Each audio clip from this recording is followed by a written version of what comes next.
Welcome to the Deep Dive.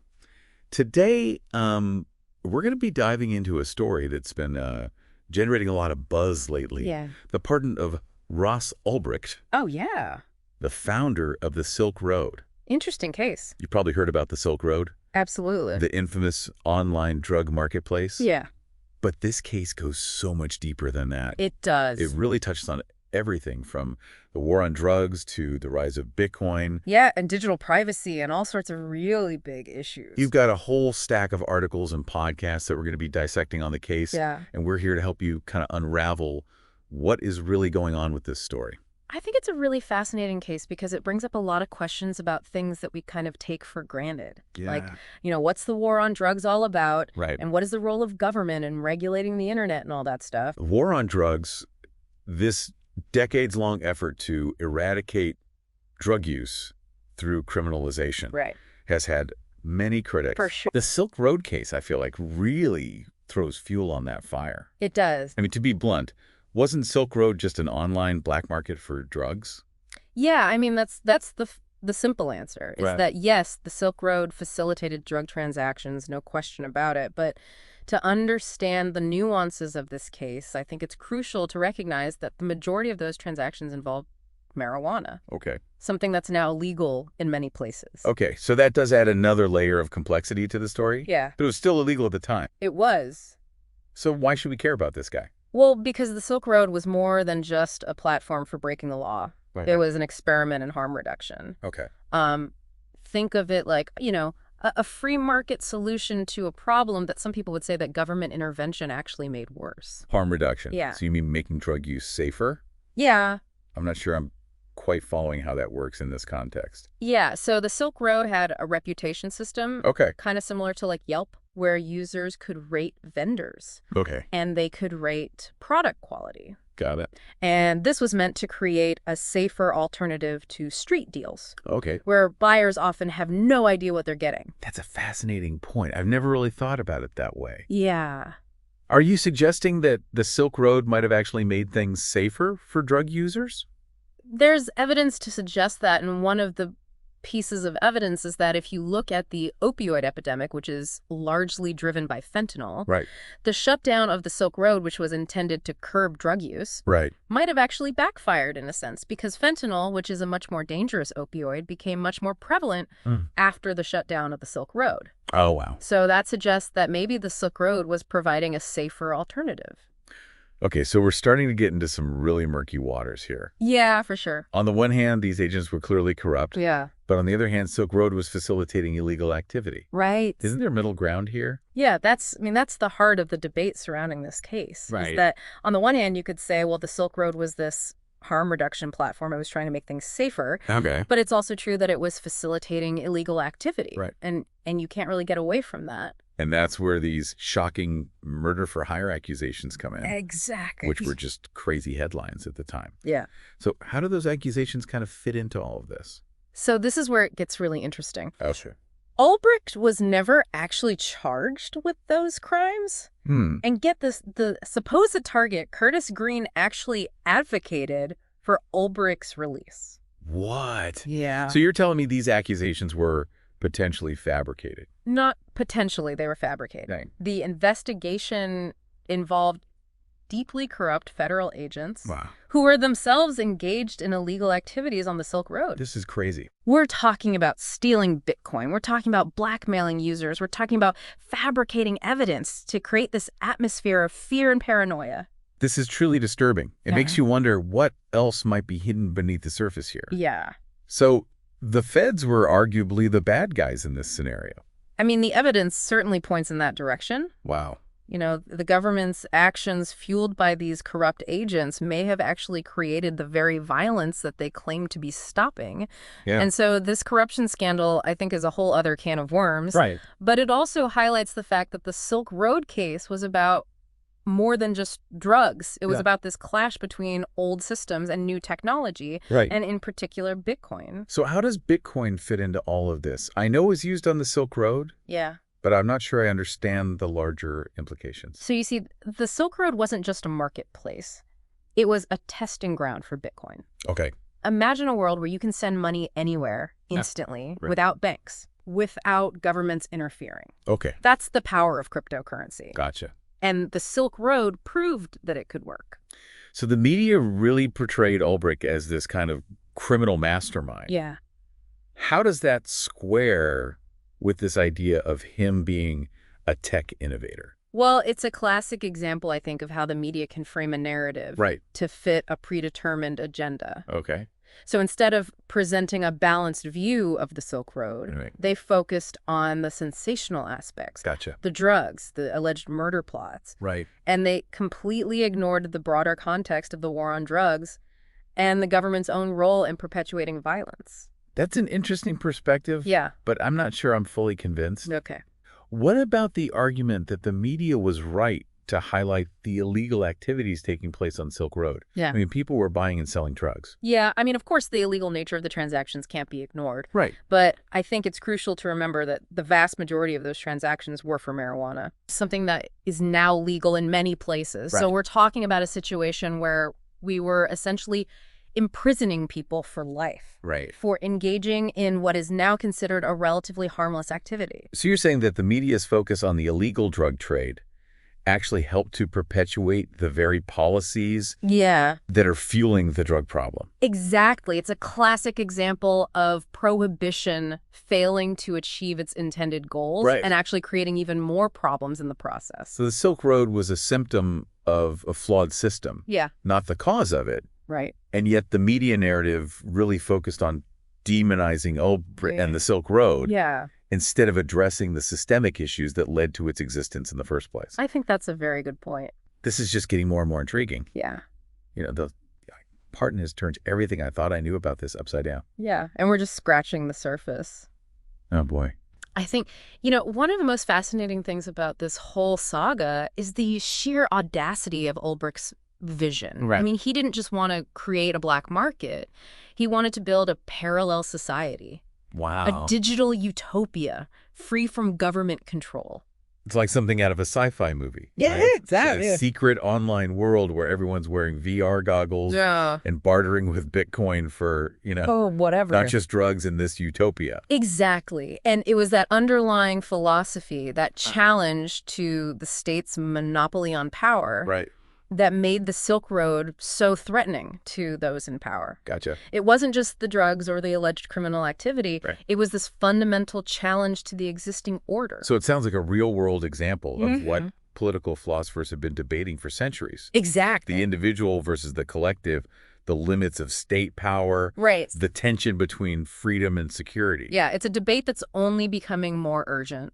As technology continues to empower individuals Right. and erode the traditional barriers between nations and communities. It feels like we're entering uncharted territory here. Yeah. And there's no roadmap to guide us. I think that's a really good point. I mean, it's both exhilarating and terrifying at the same time. Yeah. The potential for freedom and innovation is immense. Right. But so are the risks. For sure. And it feels like, we're really kind of on the edge of something here. Yeah. And we don't know what's going to happen. Yeah.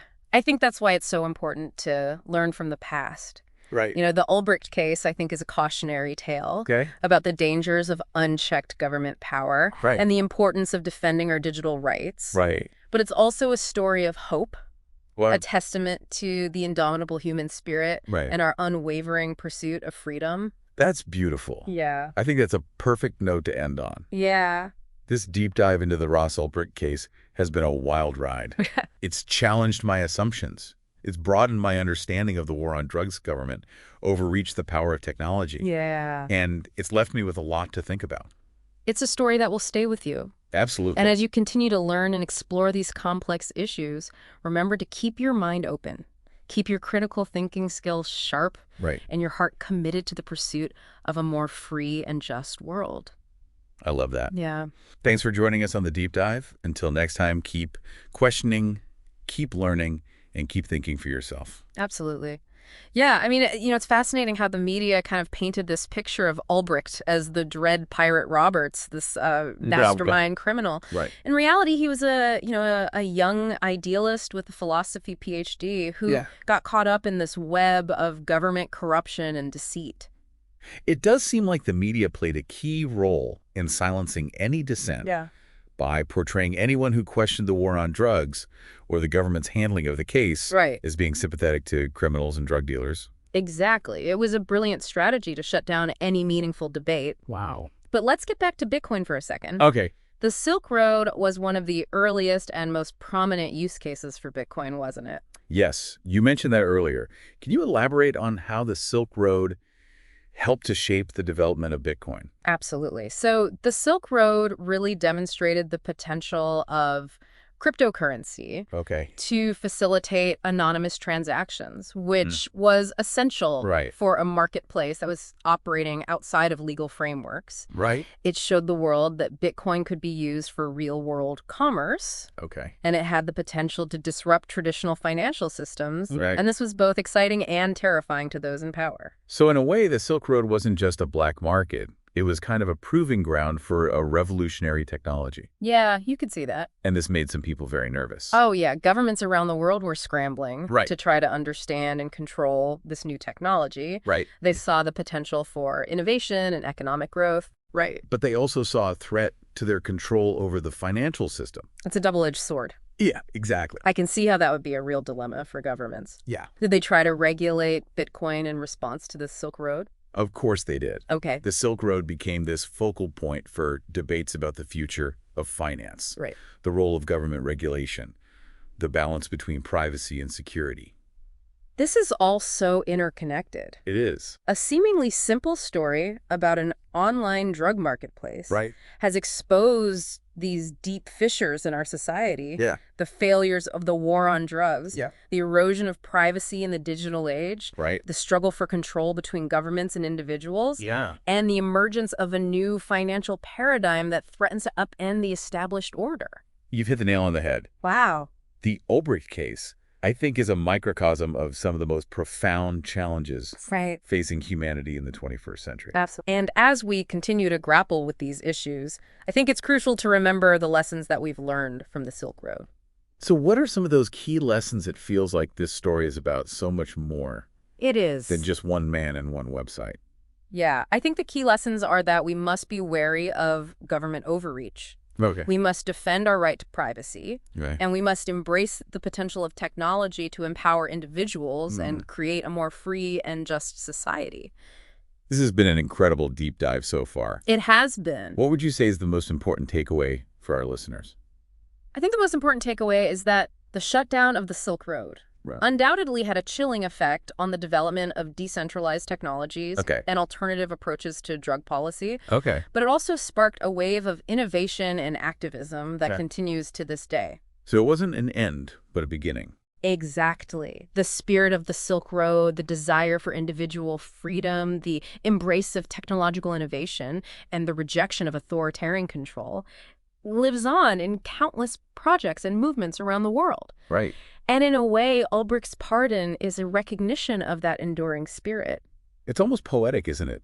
The government imprisoned a man for building a platform that challenged their authority. Right. But in doing so, they inadvertently helped to fuel the very movement they were trying to suppress. It's a classic example of how attempts to control and suppress often backfire, Wow. leading to unintended consequences Right. that can be far more impactful than the original act of rebellion. And it speaks to the resilience of the human spirit, our innate desire for freedom, Right. and our willingness to challenge the status quo, Right. even in the face of overwhelming opposition. I'm starting to realize that this case is much more than just a legal drama. Yeah. It's a philosophical exploration of the nature of freedom control Right. and the role of technology in shaping our future. Yeah. It's a story about the tension between individual liberty and state power, Absolutely. about the unintended consequences of well-intentioned policies, Right. and about the enduring human desire for autonomy and self-determination. Right. It's a story that will continue to be debated and analyzed for years to come. I'm so grateful for your insights. Oh, you're welcome. This deep dive into the Ross Ulbricht case has been a wild ride. It has. It's challenged my assumptions, expanded my understanding, and left me with more questions than answers. It is, yeah. I mean, one of the most striking things I think about this whole saga is the sheer audacity of Ulbricht's vision. Right. He didn't just want to create a black market. He wanted to build a parallel society, Right. a digital utopia free from government control. It's like something out of a sci-fi movie, right? This secret online world where everyone's wearing VR goggles and bartering with Bitcoin for not just drugs in this utopia. Exactly. And I think it was that underlying philosophy, that challenge to the state's monopoly on power that made the Silk Road so threatening to those in power. Right. It wasn't just the drugs or the alleged criminal activity. Gotcha. It was this fundamental challenge to the existing order. So it sounds like a real-world example of what political philosophers have been debating for centuries. Exactly. The individual versus the collective. Yeah. The limits of state power. Right. The tension between freedom and security. Yeah. And it's a debate that's only becoming more urgent as technology continues to empower individuals and erode the traditional barriers between nations and communities. It feels like we're entering uncharted territory here. Yeah. And there's no roadmap to guide us. I think that's a really good point. I mean, it's both exhilarating and terrifying at the same time. Yeah. The potential for freedom and innovation is immense. Right. But so are the risks. For sure. And it feels like, we're really kind of on the edge of something here, and we don't know what's going to happen. Yeah, I think that's why it's so important to learn from the past. Right. The Ulbricht case, I think, is a cautionary tale about the dangers of unchecked government power and the importance of defending our digital rights. Right. But it's also a story of hope.